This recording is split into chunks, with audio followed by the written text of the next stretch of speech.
자, 이번 시간에 배우는 물질은 탄소화합물입니다.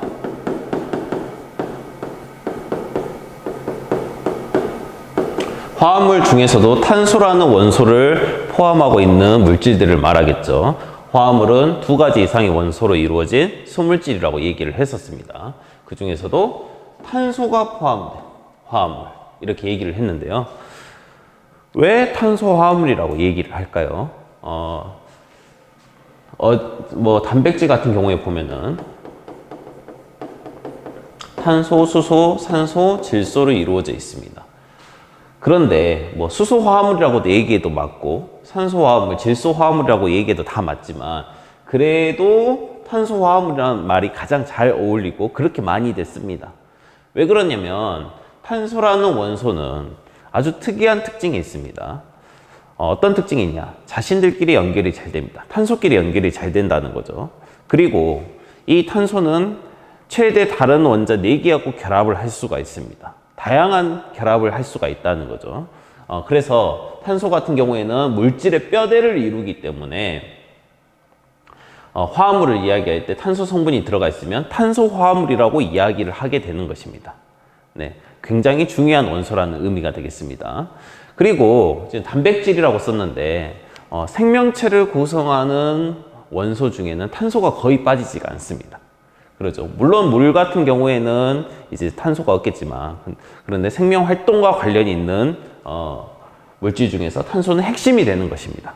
그래서 탄소화합물 같은 경우에는 무엇과 관련이 있냐면 유기물과 굉장히 큰 관련이 있습니다. 그래서 탄소를 우리가 핵심적으로 배우게 되는 것입니다. 탄소화합물은 굉장히 많이 있는데요. 우리가 그 물질들을 이번 시간에 다 배울 수는 없고 3가지 물질만 배우도록 하겠습니다. 그 3가지 물질이 무엇이냐면 CH4라고 쓰는 메테인. 자, 그 다음에 C2H5OH라고 쓰는 에탄올. 자, 그 다음에 마지막으로 CH3COOH라고 쓰는 아세트산. 자, 3가지 물질만 우리가 접근해 보도록 하겠습니다. 다양한 탄소화합물들이 있고 엄청나게 중요한 탄소화물들이 많이 있지만 우리는 간단한 형태만 접하고 여러분들이 이제 필요한 것들 아니면은 이제 공부하고 싶은 물질들을, 탄소화물들을 개인적으로 좀 조사를 해줬으면 좋겠습니다.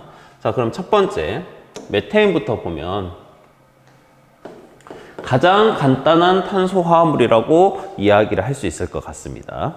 자, 그리고 이 메테인 같은 경우에는 자, 구조를 좀 알아보면 좋은데, 자, 탄소를 중심으로 해서 선생님이 아까 이야기했었는데 최대 몇 개의 다른 원자와 결합할 수 있다고 얘기했냐면 4개의 다른 원자하고 결합할 수 있다고 얘기를 했었습니다. 이런 식으로 그리게 되는데요. 이 자리가 수소가 오는 자리가 되겠습니다. 자, 교과서에 있는 그림을 좀 참고했으면 좋겠는데요. 선생님이 최대한 입체적으로 그리려고 노력을 했습니다. 자, 여기 삼각형 모양으로 색칠된 부분이 칠판 앞쪽으로 이렇게 튀어나온 게 되겠고요. 그 다음에 이 점선으로 그린 것은 칠판 뒤쪽으로 이렇게 들어간 모양이라고 이야기를 할 수가 있겠습니다. 탄소를 중심으로 해서 4개의 수소 원자가 가장 멀리 떨어진 구조를 이루게 되는데요. 자, 이것을 그린 다음에 자, 수소 길이를 이렇게 이어보게 되면은 자, 이렇게 삼각형 면이 만들어지게 되죠. 자, 면 하나, 면 2개, 두 번째 면. 자, 이렇게 하면은 이렇게 해서 3번째 면, 뒤쪽으로 해서 4번째 면이 만들어지게 됩니다. 총 4개의 면이 만들어지고, 그 다음에 이 수소가 위치가 아주 동등하기 때문에 전부 다 정삼각형이 되게 됩니다. 똑같은 정삼각형 4개, 면 4개가 만들어진다고 해서 정사면체 구조를 이루게 되겠습니다. 이 정사면체 구조 같은 경우에는 뒤에서 배우기 때문에 이 정도만 얘기를 하겠습니다. 자, 그래서 메테인 같은 경우에는 정사면체 구조이다. 이렇게 설명을 할 수가 있고요. 그 다음 메테인의 이용에 대해서 조금 설명을 하자면 메테인은 연료로 이용이 되겠습니다. 연료로 이용이 됩니다. 연료로 이용이 된다는 것은 이 메테인을 태워서 에너지를 얻는다는 뜻이 되겠죠. 메테인의 연소 반응식을 쓰게 되는데요. 연소 반응식. 화학 반응식 같은 경우에는 이제 뒤쪽에서 또 자세히 하겠지만 여기에서는 쭉 한번 적어 보겠습니다. CH4 메테인이 연소한다는 것은 산소하고 만난다는 뜻이 됩니다. 자, 산소 두 개하고 만나서 이산화탄소와 물이 만들어지면서 그와 동시에 에너지를 얻게 되는 것입니다. 자, 이 에너지로 여러 가지 일들을 이제 할 수가 있겠죠. 자, 그래서 메테인은 연료로 이용이 된다. 책에 보면은, 교과서에 보면은 연료를 어떻게 이용이 되느냐 두 가지 형태로 제시를 하고 있습니다. 첫 번째가 LNG, 두 번째가 CNG가 아마 나와 있을 것입니다. LNG 같은 경우에는 액화 천연가스가 되겠고요. CNG 같은 경우에는 압축 천연가스가 되겠습니다. LNG 같은 경우에는 온도를 낮춰서 이제 기체를 뭉치게 하는 거죠. 액화시켜서 이제 보관하면서 사용하는 게 되겠고요. CNG 같은 경우에는 온도를 낮춘 게 아니라 압력을 가해서 뭉치게끔 해서 이제 액체로 만든 거죠. 그래서 사용하는 형태가 되겠습니다. 메테인 같은 경우에는 기체이기 때문에 보관이나 운반이 조금 어렵죠. 그래서 이런 두 가지 방법, 액화시키는데 온도를 낮춘다, 그 다음에 압력을 가한다, 두 가지 방법을 통해서 보관과 이동이 편리하게끔 바꾼 다음에 연료로서 사용을 한다, 이렇게 설명을 할 수가 있겠습니다.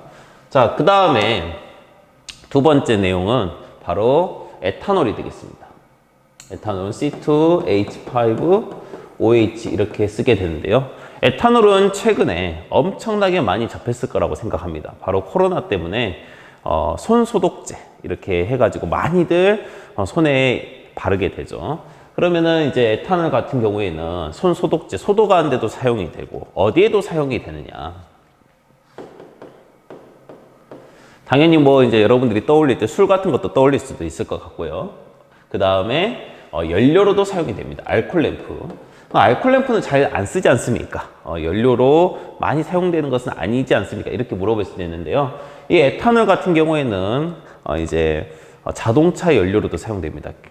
자동차에 사용되는 기름이랑 그 다음에 에탄올이랑 섞어서 이렇게 사용하기도 합니다. 그 다음에 세 번째는 용매로서 많이 사용이 됩니다. 용매로 사용된다는 것은 이제 향수나 뭐 이런 데 사용된다라고 얘기할 수가 있겠습니다. 그래서 에탄올 같은 경우가 뭐 이런 데 용매로 쓰인다는 것은 다른 물질을 잘 녹인다는 거죠. 그럼 생각을 해보면 이제 집에서 먹다가 남은 소주 같은 거 또는 뭐 음식점에서 남은 소주 같은 거 살짝 이렇게 해가지고 고기 불판을 닦는다든가 이런 데 사용되는 것을 생각해 볼 수가 있을 텐데요. 그래서 다른 물질을 잘 녹이는 좋은 용매이다, 이렇게 이야기를 할 수 있을 것 같습니다. 자, 에탄올. 그러면 연료라고 썼으니까 자, 뭘 적을 수가 있냐면 연소 반응식을 적을 수가 있겠죠. 자, 연소 반응식 한번 적어 보겠습니다. 자, 연소 반응식을 적게 되면은 자, 탄소하고 수소하고 산소로 이루어진 물질이 다른 산소 기체하고 만나서 이산화탄소와 자, 물을 만들게 되겠습니다. 자, 그러면서 뭐가 발생하게 될까요? 에너지가 발생하게 되겠죠. 자, 에너지가 발생하게 된다. 그래서 연료로도 사용이 될 수 있는 물질이다, 이렇게 설명을 할 수가 있겠습니다. 자, 그 다음에 마지막으로 아세트산입니다. 아세트산. 화학식으로 쓰면 CH3COOH가 되겠는데요. 이 아세트산 같은 경우에는 어떻게 사용이 되느냐. 식초에 쓰이죠. 식초 같은 경우에는 아세트산은 굉장히 묽힌 것입니다. 음식으로도 쓰일 수 있는데, 근데 순수한 아세트산은 먹을 수가 없고요. 5에서 8% 정도로 이제 묽힌 게 바로 식초가 되겠습니다. 자, 그 다음에 아세트산 같은 경우에는 이 아세트산을 사용하면은 이제 절임 효과 해가지고 세균 번식 같은 것들을 막을 수가 있다, 이렇게 지금 알려져 있습니다. 자, 그런데 지금 선생님이 조금 더 이야기해 볼 게 무엇이 있냐면 아세트산하고 에탄올을 다시 한번 적어 보겠습니다. 자, 화학 반응식을 썼는데 굉장히 특이한 점이 있죠. 탄소도 따로 적었고, 산소도 따로 적었고, 그죠? 수소도 이렇게 따로 적었습니다. 에탄올도 마찬가지입니다. 수소를 지금 따로 적었죠. 자, 이렇게 했는데, 선생님이 지금 밑줄 그은 부분이 무엇이냐? 바로 작용기입니다. 자, 이것도 작용기라고 하죠. 이 작용기를 강조하기 위해서 이렇게 같은 원소임에도 불구하고 따로 적어주게 되는 것인데요. 맞죠? 이렇게 따로 적어주게 된 것인데요. 자, 그럼 이 작용기를 강조한 식이 바로 무슨 식이라고 얘기했었습니까? 자, 앞에 이제 뭐 본 사람 알겠지만 시성식이라고 얘기를 했었습니다. 시성식 같은 경우에는 작용기를 나타내게 되는데 이 작용기를 바로 무엇이라고 부르게 되냐면 카복실기라고 부르게 됩니다. 그 다음에 이 OH 부분을 무엇이라고 부르게 되냐면 하이드록식이라고 부르게 됩니다. 자, 카복실기, 하이드록식기 이렇게 부르게 되는데요. 그래서 카복식기와 하이드록식기는 여러분들이 조금 기억을 해두면 좋을 것 같습니다. 그래서 아세트산 같은 경우에는 어떤 특징을 가지고 있나요? 산성을 띈다는 특징을 가지고 있죠. 네, 산이니까 신맛이 난다. 식초 신맛이 난다. 산성을 나타낸다는 특징을 가지고 있는데요. 그래서 이 카복식기를 가지고 있는 물질을 보게 된다면 신맛이 나는 산성을 나타낼 수도 있겠다. 이렇게 미루어 짐작을 해볼 수가 있다는 것입니다. 그 다음에 뭐 여기 에탄올 같은 경우에 OH기, 이건 하이드록식인데 하이드록식기의 이제 특징을 생각해 본다면 뭐 물과 잘 섞인다거나 이런 특징들이 있을 텐데요. 그래서 하이드록식이 가지고 있다면 물과 좀 잘 섞일 수가 있겠구나. 이런 특징을 가지고 있겠구나. 이런 것들을 생각해 볼 수 있습니다. 그래서 작용기들이 물질에 관해서 굉장히 많은 정보를 주기 때문에 이렇게 시성식으로 해서는 따로 표현을 하는 것입니다. 여러분들도 두 가지 작용기는 잘 기억을 하고 있으면 좋을 것 같습니다. 그 다음에 이걸 좀 구별해 줬으면 좋겠는데요. 자, 이렇게 쓰는 것은 무슨 기라고 하냐면 이게 하이드록식기입니다. 자, 그런데 OH- 이렇게 쓰는 것은 무슨 기냐면 무슨 기가 아니라 이건 수산화이온이죠. 자, 그래서 수산화이온과 하이드록식기를 조금 이렇게 혼돈하는 사람들이 있는데요. 지금 앞에 그은 이 짝대기는 지구 다시 그릴까요? 이 짝대기는 공유결합을 의미하는 것입니다. 공유결합을 의미하는 것이기 때문에 비금속이라 연결되어 있다는 의미가 되겠고요.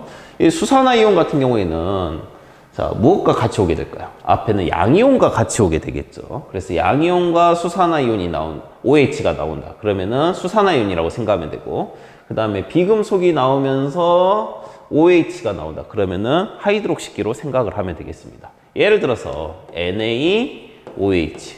자, 금속 양이온, 비금속 음이온 이렇게 생각을 하니까 이건 수산화이온이 되겠죠.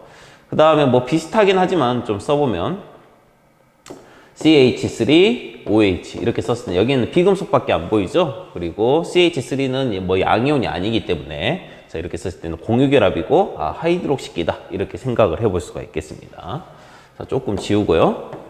자, 그 다음에 또 카복식기 같은 경우에도 좀 착각을 하면 안 됩니다. 카복식기 같은 경우에 다시 아세트산 써보면 자, OH가 보인다고 해서 이게 하이드록식기가 아닙니다. 지금 탄소도 따로 적어줬죠. 산소 이렇게 따로 적어줬듯이 탄소 따로 적어졌으니까 이게 한 덩어리입니다. 그래서 이 COOH를 한 덩어리로 보고 OH만 따로 봐서는 안 됩니다. 이게 한 덩어리고 이것은 카복식기가 된다. 이렇게 설명을 할 수가 있겠습니다. 자, 그 다음에 연소 반응식에 대해서 간단하게 얘기하고 넘어가는 연소 반응식. 앞으로 연소 반응식을 많이 적게 될 텐데요. 자, 탄소 메테인 한번 적어 보겠습니다. 탄소 성분이 수소 성분과 지금 결합되어 있는데 이게 지금 깨지게 되면 탄소 성분이 산소하고 다시 결합을 하게 되겠죠. 이게 바로 연소입니다. 그러면 무엇으로 변하냐? 이산화탄소로 변하게 됩니다. 탄소가 한 개 있으니까 이산화탄소 한 개 만들어지겠죠. 자, 수소 성분은 탄소하고 끊어지고 산소하고 만나게 되면 무엇이 되느냐? 바로 물이 되겠죠. 자, 물이 될 때 수소가 4개 있으니까, 수소 원자가 4개 있으니까, 물은 수소 원자 2개만 있으면 되니까, 여기에서는 2개의 물이 만들어진다고 이렇게 쓸 수가 있겠습니다. 그 다음에 이제 산소 원자가 총 4개가 있으니까, 여기 앞에 2가 들어가면은 연소 반응식이 완성이 되는 거죠. 그리고 무엇이 발생한다? 에너지가 발생하게 된다. 이렇게 말을 할 수가 있죠. 에탄올도 다시 한번 써보겠습니다. 자, 산소하고 반응하게 되면, 자, 무엇과 무엇이 만들어질까요? 자, 탄소 성분은 산소하고 만나서 이산화탄소가 되고, 수소 성분은 산소하고 만나서 물이 됩니다. 그래서, 자, 연소되었을 때 이산화탄소와 물이 만들어지게 된다. 탄소 성분은 이산화탄소, 수소 성분은 물. 똑같다는 것을 알 수가 있죠. 산소는 당연히 그냥 이산화탄소와 물에 포함됐다라고 말을 할 수가 있겠습니다. 자, 이렇게 썼을 때 탄소가 몇 개 있습니까? 2개 있으니까 이산화탄소 2개. 수소가 수소 원자가 총 6개가 있죠. 물 만드는데 수소 원자 2개면 충분하니까 물은 3개까지 만들어질 수가 있겠네요. 그러면 산소 원자가 여기 4개, 3개에서 총 7개니까 하나, 앞에 3 해서 6 이렇게 합쳐서 7 이렇게 되겠습니다. 자, 연소 반응식 이렇게 적는 법도 살펴봤습니다. 오늘 배운 게 3가지입니다. 메테인, 그 다음에 에탄올, 그 다음에 아세트산 이렇게 배웠거든요. 메테인 같은 경우에는 정사면체 구조이면서 연료로 사용된다는 거 꼭 기억을 해 두시고요. 그 다음에 에탄올 같은 경우에는 이제 용매로서도 사용될 수 있고 연료로서도 사용될 수 있고 그 다음에 소독에 또 사용될 수 있고 기억을 해 두시고요. 그 다음에 아세트산 같은 경우에는 식초 같은 음식물에 사용될 수 있고 그 다음에 이제 세균이 번식하지 않도록 하는데 사용될 수 있다는 거 기억을 해 두시면 좋겠습니다. 에탄올은 하이드록시기를 가지고 있고 아세트산은 카복실기를 가지고 있고 이것도 꼭 기억을 해 두시고요. 그다음 마지막으로 연소 반응했을 때 탄소 같은 경우에는 이산화탄소로 변하게 되고 수소 성분 같은 경우에는 물로 변하게 된다는 거 기억해 두시면 좋을 것 같습니다. 이 3가지는 수능에 자주 나오기 때문에 나올 것으로 예상되기 때문에 반드시 복습해 주시기 바랍니다. 이상으로 마치겠습니다.